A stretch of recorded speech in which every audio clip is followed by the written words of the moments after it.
Fala minha gente, sejam muito bem-vindos aqui ao nosso canal. Hoje nós vamos tratar do caso do pastor Paulo Júnior, que foi afastado do ministério, foi retirado do ministério. Isso gerou uma certa repercussão, né? Muita gente comentando sobre a queda do pastor Paulo Júnior. E eu quero dizer o seguinte, que na minha opinião não foi uma queda, né? Então eu quero tratar aqui em 3 pontos. Primeiro, o que foi falado, o que foi trazido, né, pelo pastor Paulo Júnior. Eu não vou pôr o vídeo do pastor Paulo Júnior, mas só você buscar aí, tá no canal dele, é público. Não vou colocar porque eu já tive problema com isso, o YouTube bloqueou, então eu não vou fazer isso.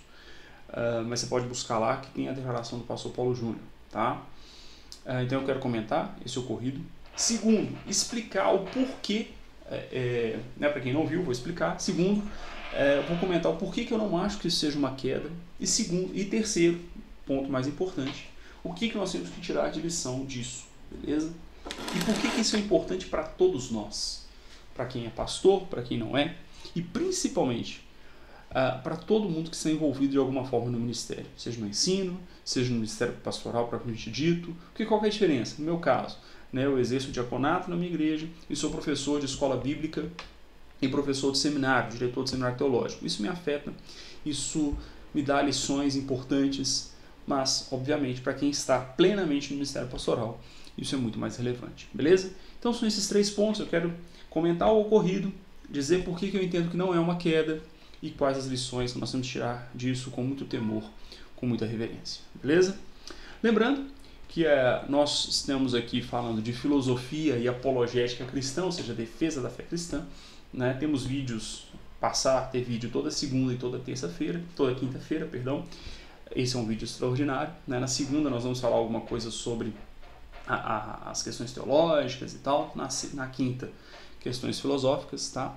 E os links do curso estão à disposição na descrição, beleza? Assista a nossa aula magna, entenda a relação de filosofia e teologia, o que isso é relevante na sua vida.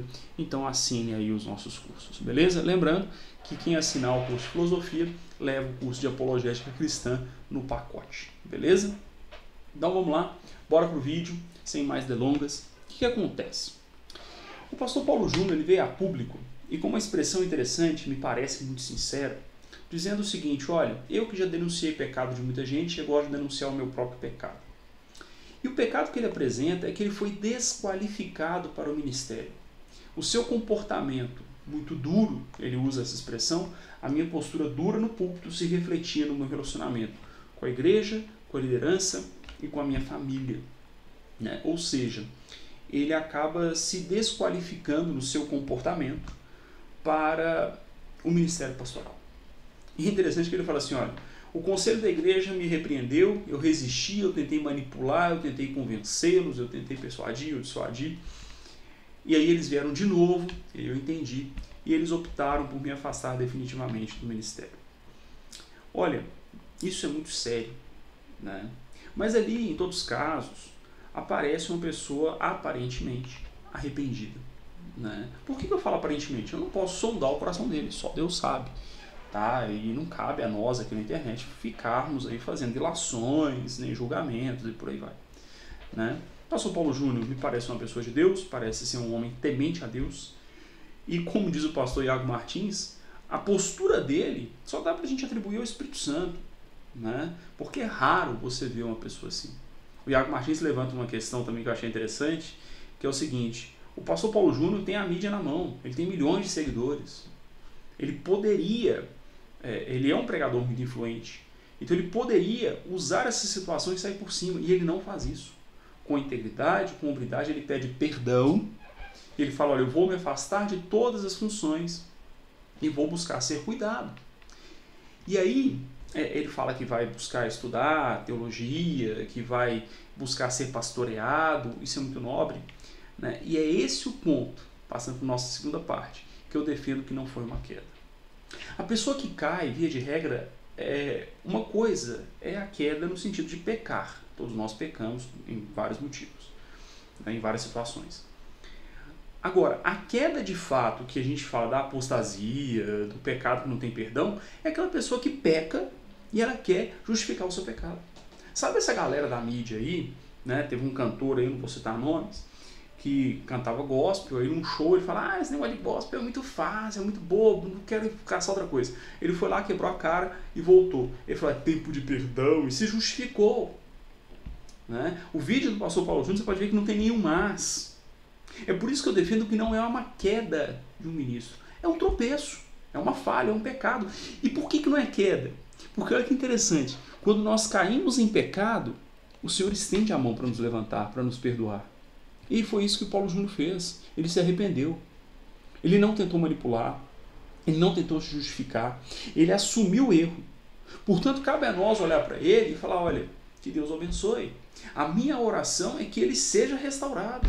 E daí alguns anos, e sim, tem que ser alguns anos, né? Não dá para ser rápido. Né? Mas daqui a alguns anos ele volte ao ministério, volte a ser usado por Deus. Né? Por isso que eu defendo que não é uma queda, porque ele se arrependeu.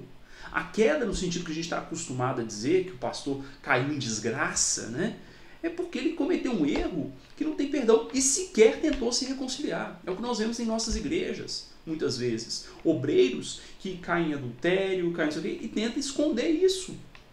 Manipula a igreja, manipula o ministério. Já vi algumas pessoas passarem por isso. Né? Pessoas que entram em rebelião e porque querem mostrar que estão certas. Paulo Júnior não fez isso. Né? Por isso, assim, é uma queda? Mas não no sentido que a gente está acostumado a usar a palavra queda. O pastor fulano caiu. Não é nesse sentido. Porque o que nós vemos ali é um pastor, é um servo arrependido, temente a Deus. A expressão que ele usa, né, a forma que ele fala, olha, eu com a minha família eu vou entrar num processo de membresia em uma outra igreja para ser cuidado. Ele quer se reconciliar com Deus. Então isso não é uma queda no sentido que a gente está acostumado a falar. É uma pessoa que sim, cometeu um erro, pecou, de fato, ele usa esse termo, ele usa palavras duras contra ele mesmo.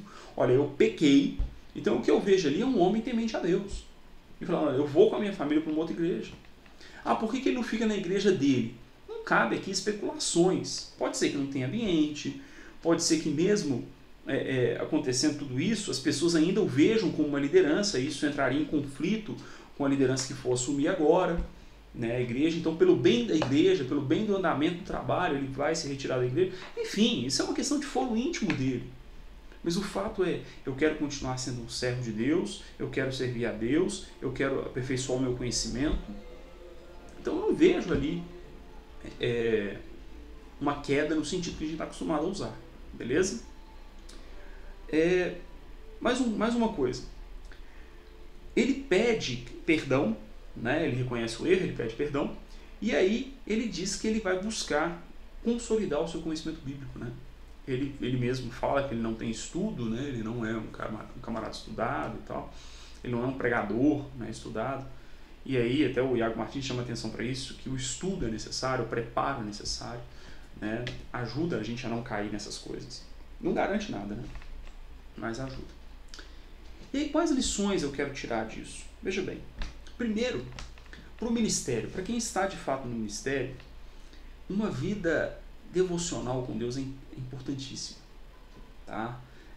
Por quê? Quando isso acontece, você é repreendido, só uma pessoa que tem uma vida submissa a Deus terá uma postura dessa, de tentar se reconciliar, de reconhecer o erro. Uma pessoa que está interessada apenas no exercício do poder, que se lasque a repreensão. Eu quero poder. Eu quero os primeiros lugares. Tá? E aqui, até o Iago Martins trabalha isso, mostrando que é necessário um governo plural na igreja. Eu não sou muito dessas coisas não. Tá? Eu acho que o que mais importa é o seu temor a Deus. Eu sou um camarada que hoje defendo muito o modelo episcopal. Tá? Ou seja, uma única pessoa decidindo na igreja. Eu defendo muito isso. Né? E eu acho que a hierarquia tem que ser sim o pastor, a esposa e futuramente os filhos, se tiverem chamado ministerial, claro. Né? O que tem que acontecer é que a pessoa que quer ingressar, ela tem que submeter a Deus. Porque no fundo, veja, o próprio Paulo Júnior poderia ter manipulado. Ele é famosíssimo. Né? Ele poderia ter manipulado. E sair para criar outra igreja, que é o que a maior parte das pessoas fazem. Né? Deu errado aqui, eu saio e monto uma outra igreja para mim. A maioria das pessoas fazem isso. Ou seja, no fundo, o que vale é o temor da pessoa. Porque se ela tiver meios, ela pode manipular. Tá? Então não é o modelo da igreja que garante que isso vai ser feito ou não vai. É o temor daquela pessoa. Tá? Então, assim, a lição que a gente tira disso é que nós temos que ser tementes a Deus. Mesmo nós que não somos pastores plenamente. Né? Por exemplo, eu estou envolvido no ministério da palavra. Estou no ensino da igreja. Né? E eu também tenho que observar isso. O relacionamento com as pessoas. Eu não posso exceder as minhas funções. Eu não posso achar que eu sou o dono. Hoje eu sou diretor de seminário teológico da igreja, sou diretor de seminário teológico da igreja. Né? Nesse sentido, eu tenho a minha autoridade, mas eu não posso exceder. Aquilo que eu não posso fazer, que eu não devo fazer, eu não devo tocar. Né? Inclusive, se você quiser fazer o seminário, se preparar para o ministério, né? Não é o curso que eu ofereço na plataforma EDUS, não. É o curso seminário. Vou deixar o link na descrição também. Tá? Se você quiser estudar apenas apologética cristã e filosofia cristã, na plataforma EDUS comigo. Né? Se você quer se preparar para o ministério, o Instituto Teológico da Igreja Assembleia de Deus. O link está na descrição também. Tá? Então veja, nós temos que entender quais são os nossos limites da nossa autoridade, para a gente não cair nesse tipo de coisa. Ok? E é um momento assim que isso mostra muita coisa para a gente. Nós estamos acostumados, como eu falei, a ver pessoas que vão montar outra igreja, que saem, que querem se justificar. Paulo Júnior não. Paulo Júnior pede perdão, fala, olha, eu vou me acertar com Deus, eu vou buscar mudar a minha postura. É isso que nós temos que fazer nesse momento. A nossa oração deve ser necessariamente,